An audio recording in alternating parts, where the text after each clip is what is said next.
안녕하십니까. 반갑습니다. 오늘은 행복한 삶이라는 주제로 여러분들께 부처님 말씀을 전해드리겠습니다. 많은 사람들이 불교는 고행의 종교다, 또 불교는 해탈의 종교다, 그래서 굉장히 어렵다, 스님들이나 불교 수행을 하는 거지 일반 제가자들은 불교가 너무 어렵고 힘드니까 그냥 우리는 기도만 하자, 또 스님들 그 후원만 잘하고 또 외호만 잘하면 되지 않겠느냐, 이런 마음을 가지고 있습니다. 사실은 불교는 어려운 종교가 맞습니다. 왜 어렵냐? 중생이 깨쳐서 부처가 되는 거니까 어렵습니다. 그러나 최초의 부처님께서 불법을 전한 그 말씀을 잘 새겨보고 또 그 뜻을 살펴보면 불교가 그렇게 꼭 어려운 종교만은 아니다 하는 걸 알게 됩니다. 저는 많은 사람들에게 불교는 행복 종교다라고 얘기합니다. 왜 그러냐면 전도선언이라고 하는 게 있습니다. 또 전도선언경이라고 하는데, 부처님께서 최초의 5비구와 또 야사의 친구 54명 이렇게 해갖고 60명의 비구 또 수행자들이 이제 부처님의 법을 다 깨달아서 알게 되었을 때, 그때 이제 60명의 비구들에게 자, 비구들이여 전도를 떠나라 하고 전도 선언을 하십니다. 한 10줄 정도밖에 안 되는 게 이제 짤막한 경이고, 그렇게 다 외우고 다니는 사람들도 있을 만큼 그렇게 어렵지 않습니다. 내용도 아주 쉽습니다. 그러나 여기에는 부처님께서 불법을 전하는 취지와 의미, 그것도 마음, 또 불법을 어떻게 전해야 될 것인가 하는 방법에 대해서도 아주 구체적으로 나와 있습니다. 제가 여러분들에게 한번 전도선언경 전문을 읽어드리도록 하겠습니다. 비구들이여, 나는 모든 속박에서 벗어났다. 그대들도 또한 모든 속박에서 벗어났다. 많은 사람의 이익과 안락과 행복을 위하여 길을 떠나라. 세상에 대한 자비심을 가지고 신들과 인간의 이익과 안락과 행복을 위하여 길을 떠나라. 둘이 함께 같은 길을 가지 마라. 처음도 좋고 중간도 좋고 끝도 좋은 법을 설하라.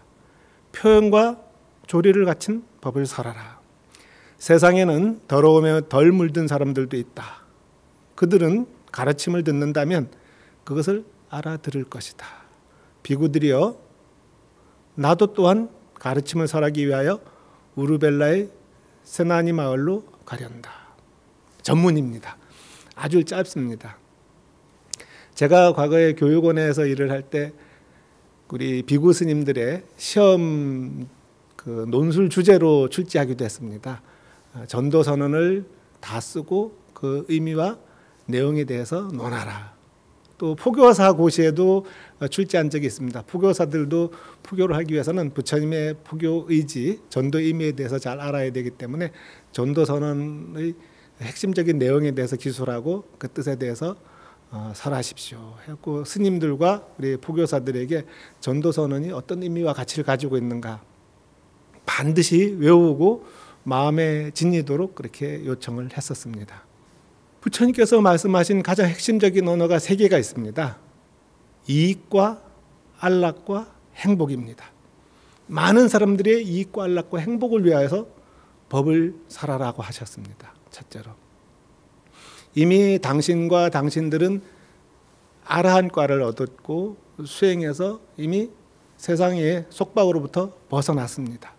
이 벗어난 사람들에게, 중생들에게 해야 될 것이 무엇인가? 부처님의 고민이라고 하는 게 있습니다. 부처님께서 보리수아래에서 깨달음을 얻고 나서 한동안 여러 가지 이제 고민을 하십니다. 나의 깨달음이 완전한 것인가? 그래서 살펴보고 또 살펴보고, 그래서 보리수아래에서 일주일이 지난 이후에 그 보리수가 보이는 옆자리로 가서 당신께서 수행해서 깨달은 자리를 쳐다보면서 또 일주일간 명상을 하십니다. 그렇게 77주를 49일 동안 일주일씩 옮겨다니면서 당신의 깨달음에 대해서 점검을 하고 깨달은 이후의 삶에 대해서 고민을 하십니다. 당신은 이런 고민을 하십니다. 나의 깨달음은 참으로 쉽지 않은 일이다.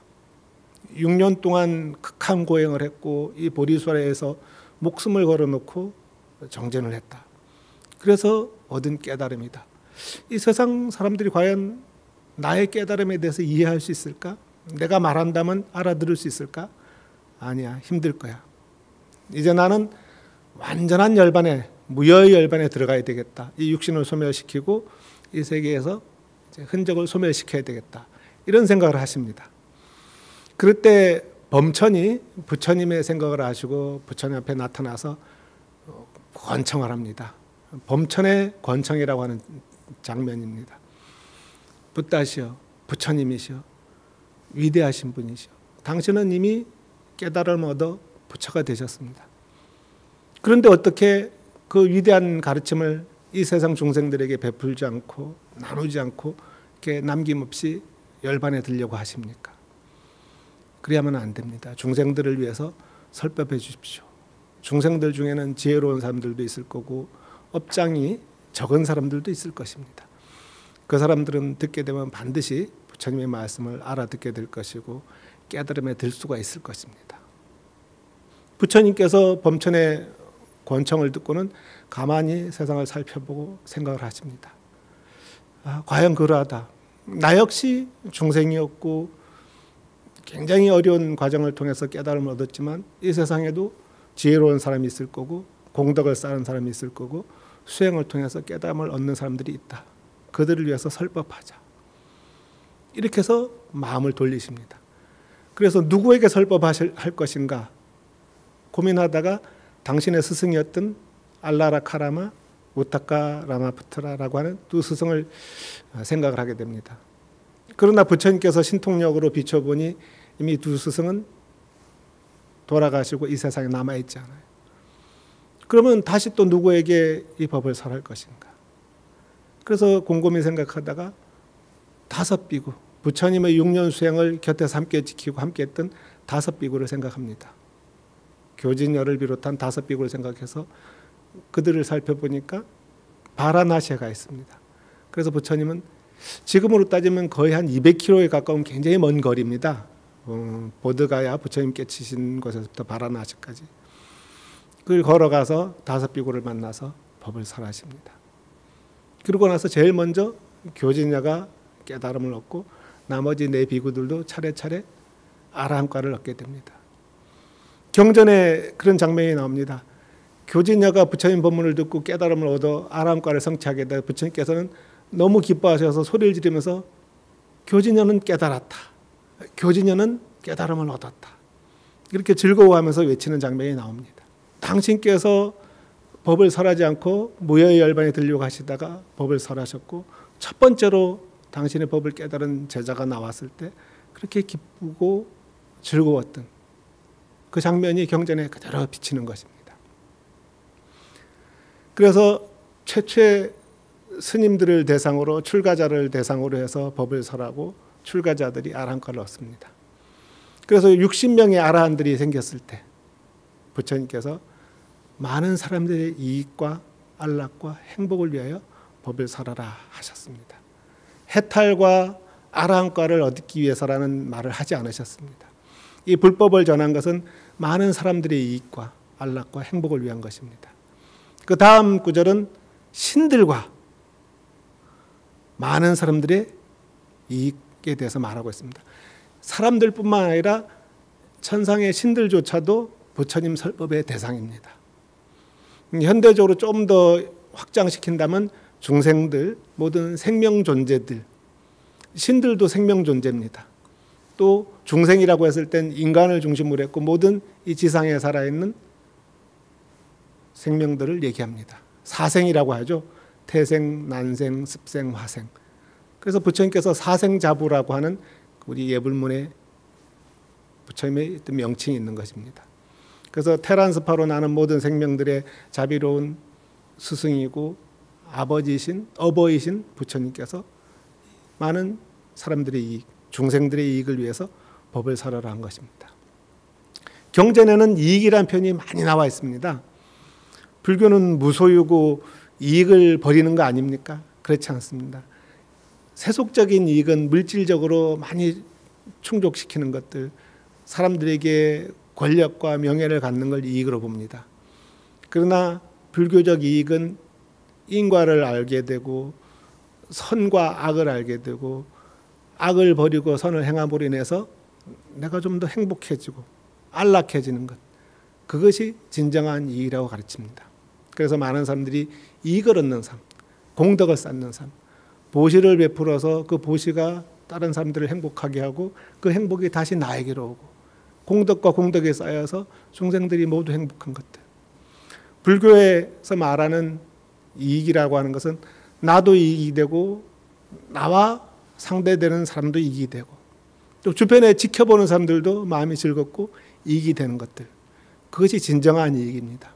내가 이익을 받는데 상대가 손해를 보고 피해를 보고 억울한 일을 당하고 하는 진정한 이익이 아니고 불교에서 말하는 이익이 아닙니다.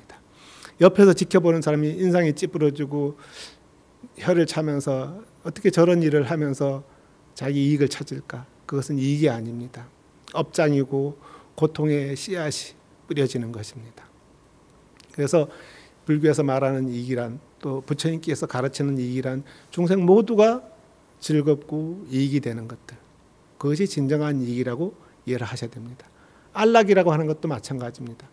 안전하고 즐거워야 됩니다. 많은 사람들이 안전하길 원합니다. 지금 세계에는 곳곳에서 분쟁이 일어나고 또 최근에는 러시아에서 우크라이나를 침공해서 전쟁이 일어나서 많은 사람들이 피난을 가고 수백만의 사람들이 고통스러워하고 어린아이들조차도 죽음을 맞이하게 되는 그런 비극적인 현실을 접하고 있습니다. 많은 사람들이 전쟁을 반대합니다. 전쟁해서는 안 된다. 군인들뿐만 아니라 일반 사람들도 피해를 입어서는 안 됩니다. 그러나 매일 폭탄이 떨어지고 미사일이 날아가서 건물이 파괴가 되고 많은 생명들이 위기에 처해 있습니다. 안전하지 않습니다. 즐겁지도 않습니다. 그 소식을 듣는 모든 사람들이 슬퍼하고 괴로워합니다. 위로해야 됩니다.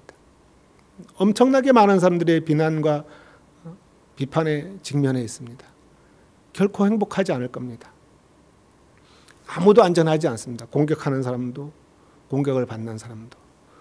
공격군에 사망한 병사들조차도, 그 시신조차도 거두지 못한다고 하는 뉴스가 나옵니다.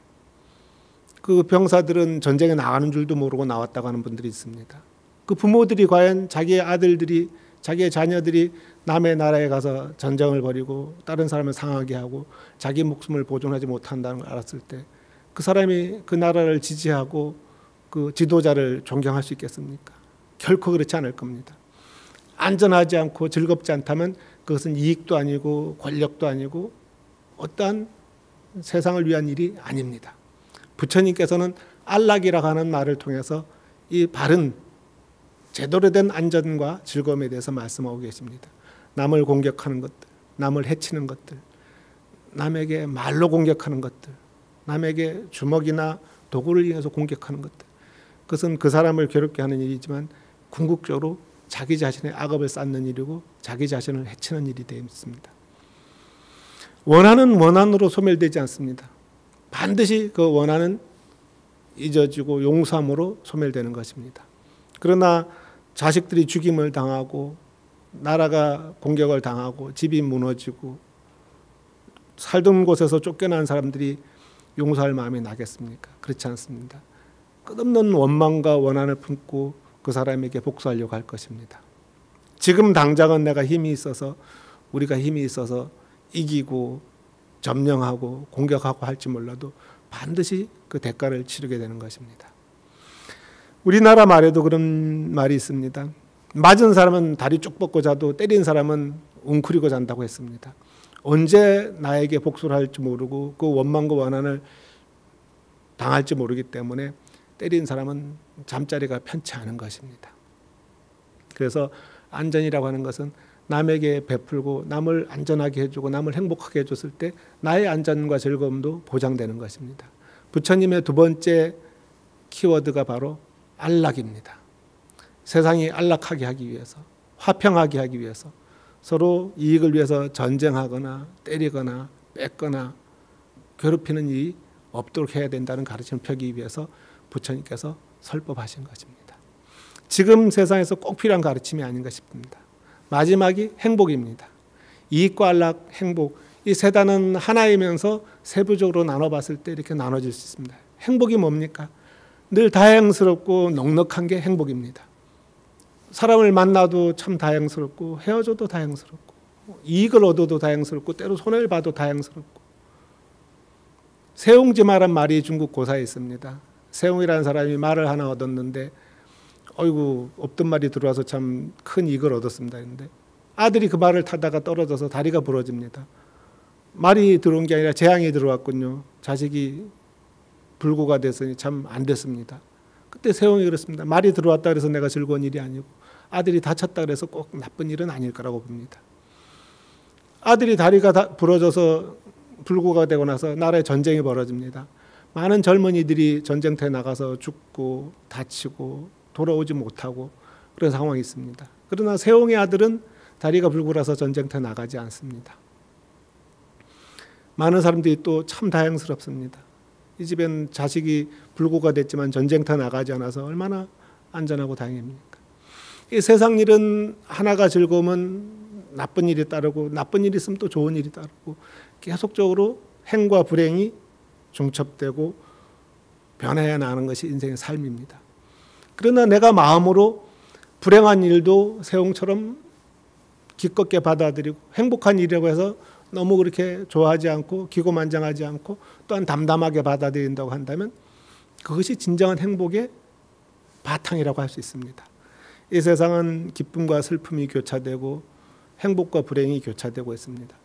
그것을 받아들일 수 있는 마음, 그것을 제대로 직관하고 이해할 수 있는 마음, 그 마음이 중요한 것입니다. 초기 부처님께서 깨달음을 얻고 산에 계실 때 아이를 잃은 젊은 여자가 정신이 나가서 온 동네를 방황합니다. 죽은 아이를 안고서 내 아이는 죽지 않았습니다. 거의 미치광이가 돼서 돌아다닙니다. 아이는 차디찬 시신이 돼서 썩어가고 있는데 엄마는 아이의 죽음을 인정하지 않습니다. 그러다 부처님께서 계시는 숲에 와서는 지쳐서 쓰러졌습니다. 부처님께서 그 여인에게 얘기하죠. 여인이여, 너는 왜 그러고 다니고 있느냐? 제 아이가 죽었다고 하는데 저는 이걸 받아들일 수 없습니다. 그러한가? 그럼 그 아이를 내 옆에 놓아두고 저 마을로 내려가서 새 집에 가서 사람이 죽지 않은 집에 가서 겨자씨 새 알만 구해온다고 한다면 내가 너의 아이를 살릴 수 있는 방법을 알려주겠다. 정말입니까? 그렇습니다. 그래서 그 여인은 죽은 아이를 부처님 옆에 내려놓고 마을로 내려갑니다. 집집마다 두들깁니다. 여보세요, 여보세요.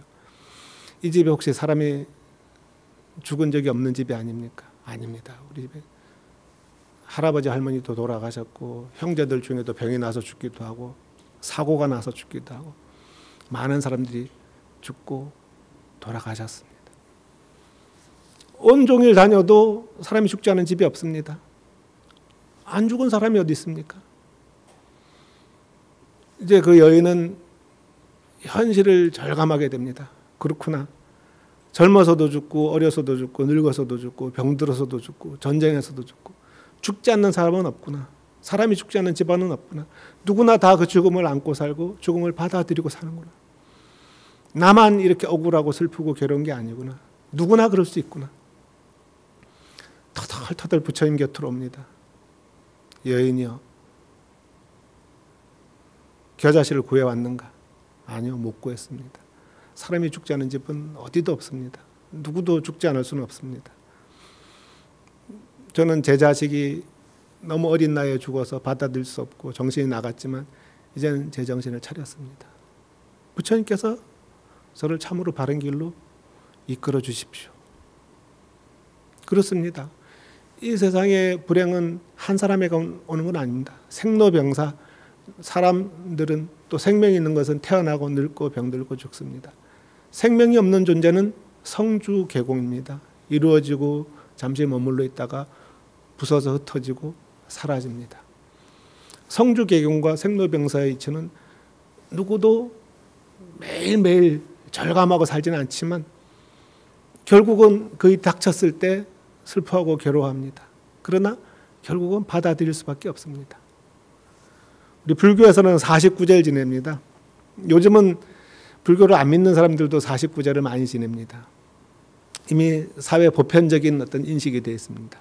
왜 49제 지냅니까? 49일 동안 영가가 돌아가신 분이 이승과 저승의 공간에서 금생의 악업을 지워내고 금생의 인연들을 소멸시키고 다음 생의 인연을 맺어가는 과정이라고 합니다. 극히 선한 사람은 죽음과 동시에 극락세계로 아미타 부처님께 가고 천상에 나기도 하고, 극히 악한 사람들은 죽음과 동시에 지옥에 떨어지고, 또 경에는 산채로 이 몸을 가진 그대로 지옥에 떨어지는 그런 장면들도 나옵니다. 살아서 생함지옥이라 지옥에 그냥 함몰되어 떨어지는 그런 경우도 있습니다. 그러나 대체적으로 모든 생명들은 49일의 기간을 거쳐서 이 생의 인연을 정리하고 다음 생으로 갑니다. 이 기간은 살아있는 남아있는 가족들에게도 의미가 있는 기간입니다. 49일 기간 동안에 금생의 부모님과 형제들과 가족들의 어떤 인연들을 갖다가 그렇게 사겨나가고 받아들이면서 수용하는 기간이 되는 겁니다. 그래서 49일이 지나면 탈상을 합니다. 이 기간 동안에 나의 아끼고 사랑하는 사람의 죽음을 받아들이고, 또 때로는 원망하고 미워하던 사람의 죽음을 수용하고 녹여내는 기간입니다. 그래서 행복이라고 하는 것은 이 세상에 누구도 피해갈 수 없는 생로병사의 이치, 이걸 받아들이고 이런 가운데서 내가 어떻게 더 선을 행하고 공덕을 닦고 더 좋은 일들을 계속 켜나갈 것인가, 거기에 뜻이 있는 것입니다. 그 부처님께서 말하신 전도선언의 첫 번째 키워드, 바로 이익과 안락과 행복의 뜻에 대해서 우리가 잘 이해한다면 누구든지 불교를 믿을 수 있고 받아들일 수 있고 불자로서 행할 수 있습니다. 성불과 깨달음, 내가 아라한이 되어야 되는 건 아닙니다. 세상의 이익을 위해서, 세상의 안락을 위해서, 세상의 행복을 위해서 내가 하루하루 조금씩 노력할 때, 그런 이해의 폭을 넓혀 나갈 때 부처님의 가르침을 받아들이는 것이고, 그런 가르침이 푹 익어졌을 때 출가도 하게 되고 깨달음의 길에 접어들게도 되는 것입니다. 부처님께서는 그러한 넓은 길을 열어놓으셨습니다. 자, 다음 가르침에 대해서 좀 말씀드리겠습니다. 처음도 좋고 중간도 좋고 끝도 좋은 법을 살아라. 표현과 조리를 갖춘 법을 살아라 그랬습니다. 우리나라에는 시작이 반이다, 끝이 좋으면 다 좋다, 그리고 시작과 끝에 대한 그런 말들은 많습니다. 속담들도 많습니다. 그러나 중간에 대한 말은 이 전도선언에서 정확하게 밝혀놓고 있습니다. 처음도 좋아야 되고 중간도 좋아야 되고 끝도 좋아야 됩니다. 바른 의지와 바른 목표를 가지고 있어야 됩니다. 그냥 어영부영 했는데 나중에 끝이 좋았다, 참 운이 좋았다 할 수 있습니다. 그러나 불자들은 내가 감자를 심었으면 감자를 캘 수 있는 과정과 결과를 봐야 될 것이고, 콩을 심었으면 콩을 키우고 콩을 거두는 법을 알아야 되는 것입니다. 내가 콩을 심었는데 옆에서 감자 캐는 거 보고 아우 나도 감자가 열렸으면 좋겠다, 아무리 생각해도 안 됩니다. 처음도 좋고 중간도 좋고 끝도 좋다고 하는 것은 처음에 내가 지어놓은 인연이 바른 의지와 바른 생각과 바른 결과를 기대하는 인연이 될 것이고, 그 과정이 또한 적절하고 알맞아야 되는 것입니다. 그래야지 내가 원하는 기대하는 결과가 나오는 것입니다. 뭐로 가도 뭐 서울만 가도 된다, 아무렇게나 해도 끝만 좋으면 좋은 거 아닙니까? 아무렇게나 해서 끝이 좋을 수가 없습니다. 불법은 처음 의지와 시작이 좋아야 되고 과정에 대한 성의와 열정이 있어야 될 것이고, 그 결과가 내가 기대하는 것일 만큼 만족스러워야 됩니다. 또한 때로 기도하는 것만큼 안 되더라 할지라도 상황이나 여러 가지 주변의 여건에 대해서 이해하고 받아들이는 것입니다. 그것이 처음도 좋고 중간도 좋고 끝도 좋은 법입니다. 우연이나 어쩌다가 그냥 운이 좋아서 하는 일들은 부처님의 법에 없습니다. 표현과 조리를 갖춘 법을 살아라. 저는 충청도에서 30여 년을 살아왔습니다. 충청도 사람들이나 전라도 쪽 사람들이 가장 많이 쓰는 말 중에 거식이라고 하는 말이 있습니다. 이 말은 뭐 어떨 때는 10가지, 20가지 뜻을 가지기도 하고 어떨 땐 둘밖에 모릅니다. 어찌 보면 부처님 말씀에 있는 이심전심이라, 마음과 마음으로 안다고 하는 말이 있을 정도로 그 부부간이나 그 말을 하는 사람 두 사람 아니면 주변에 있는 사람은 도저히 알아들을 수가 없어요. 근데 그 사람들은 알아듣고 살아요. 참 희한하기도 하고 신통하기도 합니다. 근데 저는 30여 년 살면서 거시기 얘기했고 제 말을 알아들을 수 있는 사람이 아직 없고, 누가 저한테 거시기 얘기를 했는데 그 말을 알아들을 수 있는 방법이 별로 없습니다. 참 힘들어요. 그래서 부처님께서는 불법은 그래서는 안 된다. 표현, 정확하게 사과인지 배인지 밥인지 국인지 숟가락인지 젓가락인지 정확하게 그 말을 해야 되는 것이 바로 표현입니다. 조리는 논리적이고 체계적이고 합리적이어야 됩니다. 생뚱맞은 말이라서는 안 되고 그냥 그 상대방이 알아들을 수 없는 그런 논리 체계를 가진 말이라서는 안 되는 겁니다. 표현이 정확해야 되고 논리와 체계를 갖춘 말이라야 된다는 겁니다. 부처님의 말씀이 그러했습니다. 45년간 부처님께서는 표현과 조리를 갖춘 법을 설하셨고 많은 중생을 위해서 비유를 설하셨고, 이 법이 2500년을 거쳐서 우리나라에 우리 현대 불자들에게 전해진 것입니다. 불교의 경전만큼 광범위하고 잘 갖춰져 있는 문학작품은 없다라고 얘기합니다. 8만 대장경으로 대변되는 이 경전들은 어느 글보다 어떤 문헌보다도 표현과 체계와 논리를 잘 갖추고 있습니다.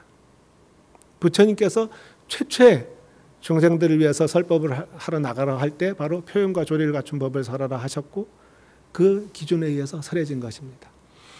제가 오늘 우리 불교방송 불자님들에게 법문을 하면서도 그런 표현과 조리를 갖춘 법을 설하기 위해서 상당히 고민을 하고 또 연구를 하고 공부를 하고 있습니다.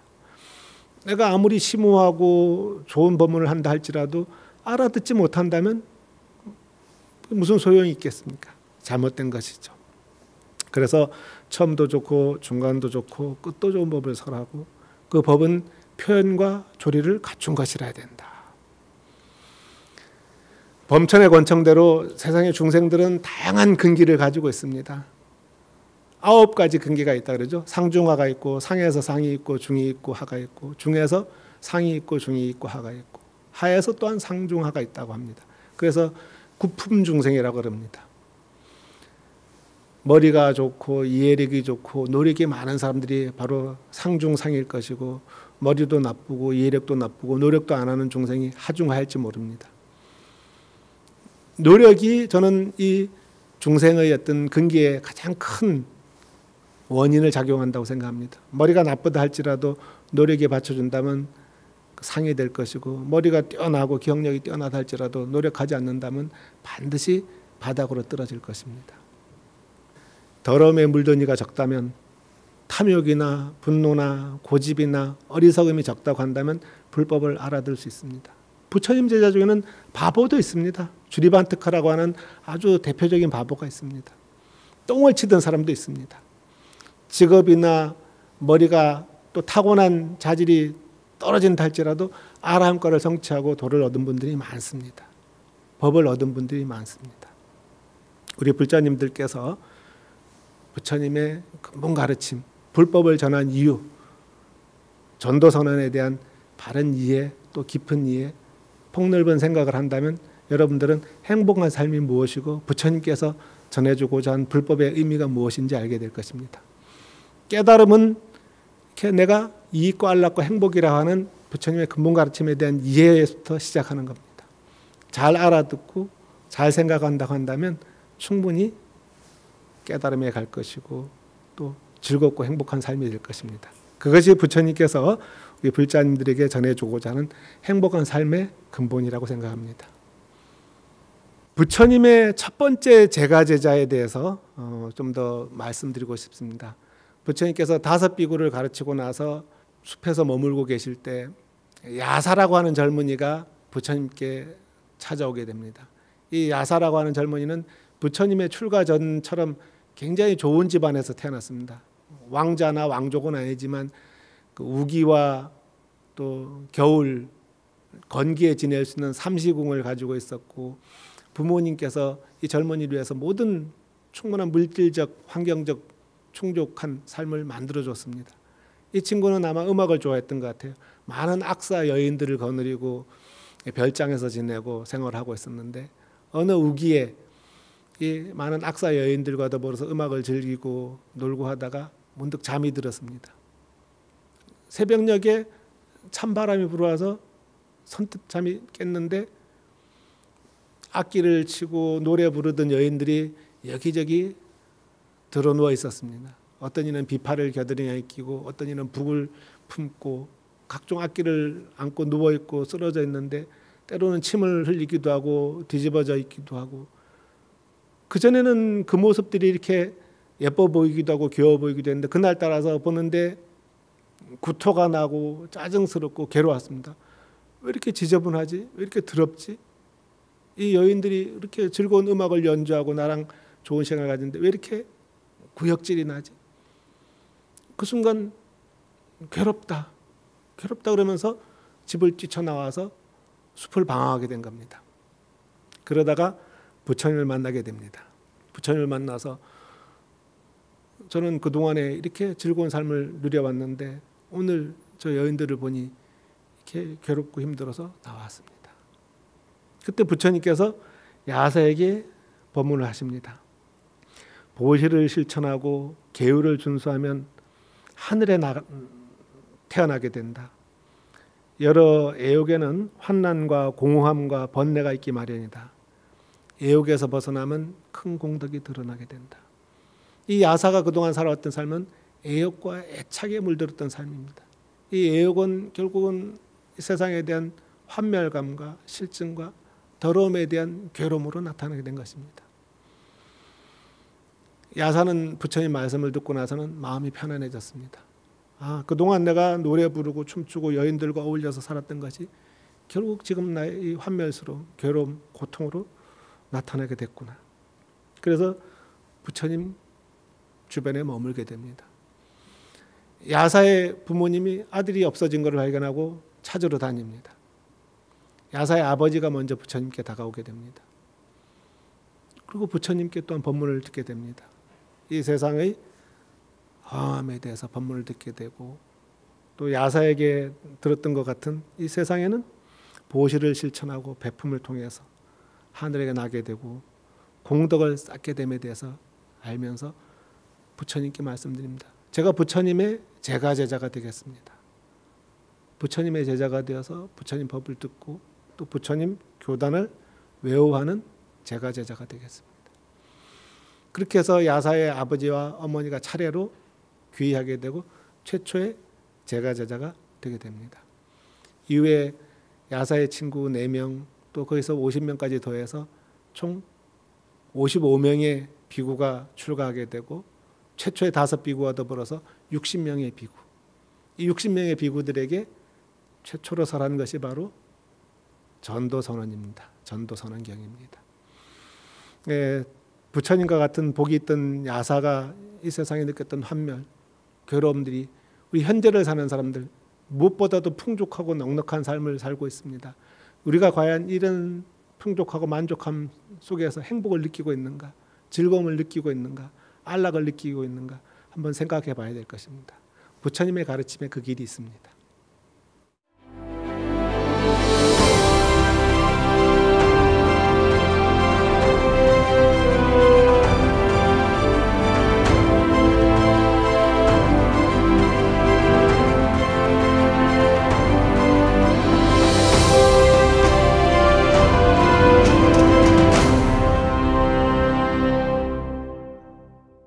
오늘 법문에 대해서 질문이 2가지가 들어왔습니다. 질문에 대해서 답변 드리겠습니다. 첫 번째 질문입니다. 행복하기 위해서는 몸 관리, 마음 관리 둘 다 잘 돼야 할 것입니다. 어떻게 보면 신앙을 위주로 하는 종교에서는 마음 관리를 강조하는 것 같은데요. 불교에서는 마음 관리는 어떤 특징이 있다고 할 수 있을지요? 불교는 마음의 종교라고 합니다. 그러나 마음뿐만 아니라 몸도 잘 관리해야 됩니다. 건강이 유지되고 그 몸이 균형 있게 관리되지 않으면 수행을 할 수 없고 마음도 몸에 따라서 산란해지고 또 고통스러워지기 때문입니다. 그래서 불교에서 몸의 건강을 유지하는 것은 기본적으로 아주 중요합니다. 다만 이 육신의 건강을 유지하는 것이 쾌락과 탐욕과 세상의 어떤 만족을 위해서가 아니라 이 바른 법을 보고 세상의 공덕을 쌓는 데 의미가 있습니다. 과거 칠불의 통계에 의하면 재앙막작하고 중선봉행하라. 자전기에 하면 시제불견이라 그랬습니다. 모든 악한 일을 하지 말고 모든 선한 일을 받들어 행하라. 자기 스스로 뜻을 고요히 하면 이것이 모든 부처님의 가르침이다. 그래서 과거에 7분 부처님께서 공통적으로 가르친 개송이다, 가르침이다. 그래서 칠불통계라고 하는 것입니다. 자기 뜻을 고요히 한다고 하는 것은 몸과 마음을 편안하고 여유롭고 느긋하게 하는 것이라고 이해를 하시면 되겠습니다. 이 마음이 편안하다고 하는 것은 바로 악업을 막고 선행을 행했을 때 바로 마음이 편안해지는 것입니다. 내가 나의 육체적 만족, 세속적 만족을 위해서 남들이 괴롭거나 말거나 남들이 힘들거나 말거나 나만 좋으면 되지, 다른 사람들은 자기네들이 알아서 사는 거지, 이런 것이 바로 마음 관리가 안 되는 것입니다. 나의 진정한 행복은 주변 사람들이 같이 행복하고 편안했을 때 나도 행복한 겁니다. 나로 인해서 슬퍼하고 괴로워하고 아파하고 죽거나 다치는 사람이 있다고 한다면 그 행복이 무슨 진정한 행복이겠습니까? 그 타인의 슬픔과 고통과 아픔은 나를 위협하는, 나를 위태롭게 하는 그런 악업이 되는 것이고 죄가 되는 것입니다. 그래서 마음 관리를 잘한다고 하는 것은 늘 내가 내 마음이 어디 있는가, 지멋대로 날뛰지 않고 지멋대로 방황하지 않도록 잘 잡아 있는 것이 필요한 겁니다. 시무도 가르침이 바로 그와 같습니다. 소를 잡아서 잘 이끌고 관리하는 것이 우리 불교의 마음 관리하는 것과 같습니다. 뛰어난 목동들은 소를 잘 잡고 먹일 때 먹이고 매일 때 매고 놓을 때 놓고 하는 법을 압니다. 여러분들도 여러분들 마음이 소와 같다고 생각해 보십시오. 내 소가 아무 데 나가서 남의 밭을 뜯어먹고 다른 사람들의 농사를 망치게 되고 또 사람들을 위태롭게 한다면 그야말로 큰일이 나는 것입니다. 내 마음을 잘 잡고 관리해서 남에게 피해를 주지 않고 나에게 이익이 되도록 하고 편안하고 안온하고, 잠자리가 편안하다 한다면 마음 관리 잘한 겁니다. 그날 저녁에 눈을 감고 잠을 잘 나올 때 잠이 안 오고 몸을 뒤척거리게 되고 불안하고 두렵다고 한다면 자기 마음 관리가 잘 안 된 것입니다. 두 번째 질문입니다. 요즘 소확행이라고 해서 소소하지만 확실한 행복을 찾아 누리라는 움직임이 활발합니다. 그런데 소확행을 잘못 이해하면 세상의 고통의 구조를 해결해 나가는 일에서는 한 발짝 떨어져 거리를 두게 될 우려도 있지 않을까 싶습니다. 어떤 자세로 살 때 개인의 행복과 사회 공동체의 행복을 조화시켜 나갈 수 있을지요? 이분은 굉장히 좀 통을 크게 보시는 것 같아요. 개인적인 만족감, 즐거움을 너무 찾다 보면 세상의 이익이나 또 세상의 어떤 문제를 해결하는데 소홀해지거나 외면하는 것 아니냐, 이렇게 봅니다. 근데 사실은 소확행이라고 했을 때 자기 자신의 기쁨과 즐거움을 제대로 누린다면 나의 즐거움과 기쁨이 타인에게 장애가 되거나 타인의 어떤 고통을 담보로 남의 어떤 불편과 손해를 갖다가 딛고 서지 않는다고 한다면 저는 이것이 또 세상이 바로 서는 길과도 통한다고 봅니다. 작은 길을 걸을 줄 아는 사람은 넓은 길도 걸을 줄 안다고 생각합니다.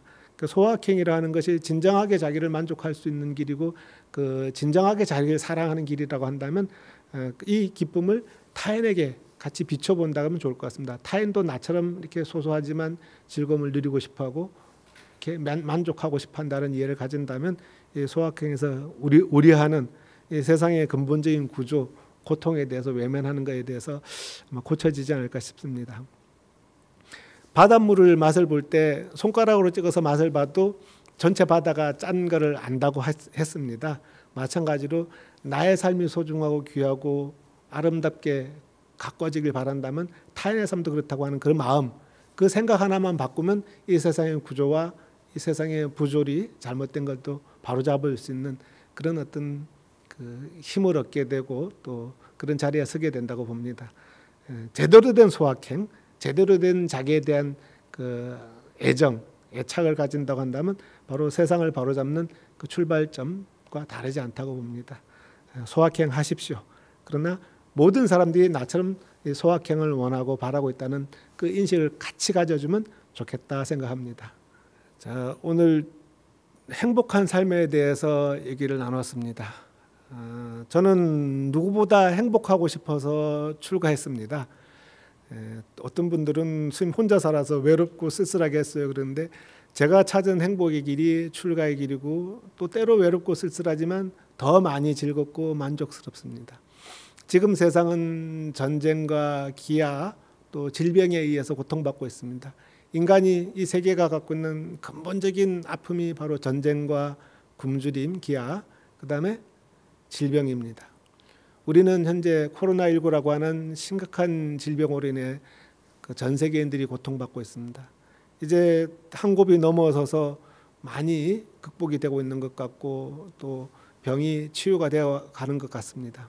그러나 이 병이 언제 다시 심화될지도 모르고 또 언제 새로운 병이 나타날지도 모릅니다. 이 병통은 인간에 의해서 비롯되기도 하고 또 인간에 의해서 소멸되기도 합니다. 사람들에 의해서 이 고통이 소멸되게 하기 위해서는 우리가 함께 뜻을 모아야 됩니다. 전체 세계적으로 보면 약 80% 사람들은 예방접종을 하지만 20% 정도의 사람들은 안 하거나 반대하거나 거부하고 있습니다. 물론 개인의 선택과 자유일 수 있고 또 피치 못할 여러 가지 상황도 있을 것입니다. 이 거부하는 사람들의 뜻도 존중합니다. 또 해야 된다고 주장하는 사람들도 있습니다.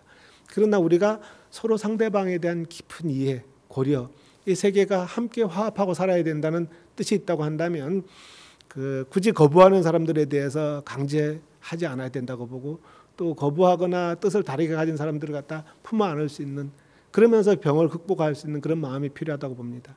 그게 불교적 마음이고 자비심이고 또한 지혜를 찾아나가는 과정이라고 봅니다. 전쟁과 기아와 질병, 특히 심각한 질병 속에서 다툼도 벌어지고 또 소송도 벌어지고 고통스러운 일들이 많이 벌어집니다. 이 벌어지는 일들을 갖다 우리가 넓은 마음, 포용하는 마음으로 살아나가는 것이 바른 길이고 뜻이 다르다고 해서 또 다른 사람을 위해서 우리에게 위기가 온다 해서 비난하고 공격하고 싸움을 벌여서는 안 된다고 봅니다. 어찌됐든 이해하고 포용하는 마음, 그것이 나의 행복을 지키는 길이고 타인의 생각을 포용하는 길이라고 봅니다. 행복한 삶은 투쟁과 다툼, 대결에서 오지 않습니다. 포용하고 이해하고 수용하는 가운데서 또 서로 소통하려고 노력하는 가운데서 오는 것입니다. 우리 불자들은 그런 길을 찾아 나가도록 해야 되고 하루하루 또 한순간 한순간 포용하고 수용하려는 노력을 갖다 멈춰서는 안 되겠습니다. 저도 그것이 수행이고 또 중생제도를 위한 길이라고 봅니다. 우리 불자님들 포용하고 화합하고 이해하는 삶을 삽시다. 그것이 행복한 삶의 근본이라고 봅니다.